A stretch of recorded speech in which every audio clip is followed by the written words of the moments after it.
भगवान राम ने हनुमान जी को क्यों दिया था मृत्यु दंड, जानिए इस कथा में। हिंदू धर्म के महान ग्रंथ रामायण के किस्से कहानियों से तो सभी परिचित हैं। हनुमान की भक्ति के बारे में भी सब जानते ही हैं।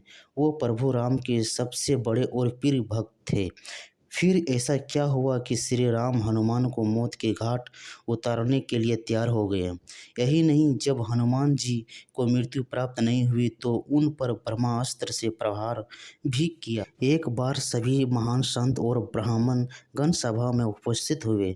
देव ऋषि नारद, वशिष्ठ, विश्वामित्र जैसे बड़े बड़े विद्वान चर्चा करने के लिए इकट्ठा हुए थे कि क्या राम का नाम श्री भगवान राम के अस्तित्व से बड़ा है।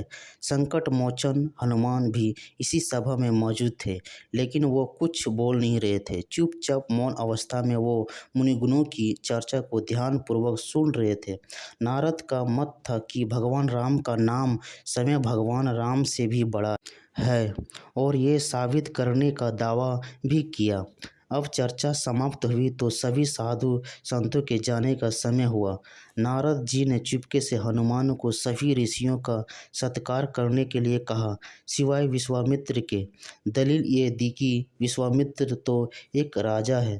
हनुमान ने बारी बारी से सबका अभिनंदन किया, पर जैसा नारद ने समझाया था, विश्वामित्र को जानबूझकर अनदेखा कर दिया। अपना उपहास देखकर विश्वामित्र क्रोधित हो उठे। वो गुस्से से तप तमा रहे थे।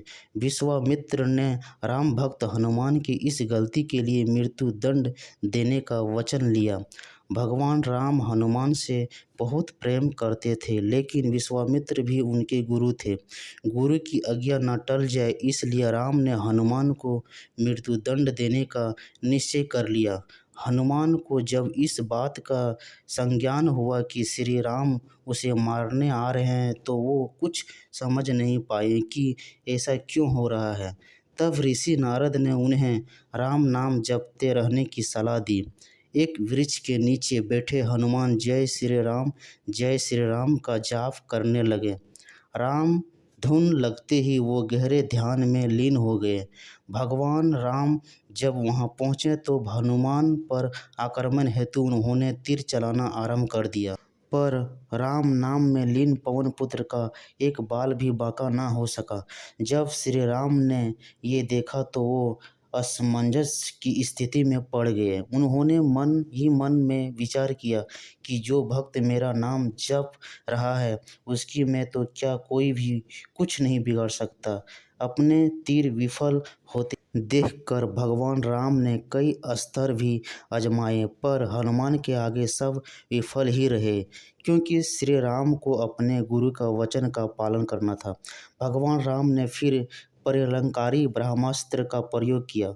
भगवान राम का नाम जपते हनुमान पर ब्रह्मास्त्र का भी कोई असर न हुआ। पृथ्वी पर प्रलय जैसे संकट बनते देख नारद विश्वामित्र के पास गए और सब सच बता दिया। इसके बाद विश्वामित्र ने राम को वचन से मुक्त कर दिया और देव ऋषि नारद ने ये सिद्ध कर दिया कि राम नाम स्वयं भगवान राम से भी ज़्यादा शक्तिशाली है। दोस्तों, ये स्टोरी आप लोगों को कैसा लगा कमेंट में ज़रूर बताइए और लाइक कीजिए और सब्सक्राइब। जय श्री राम।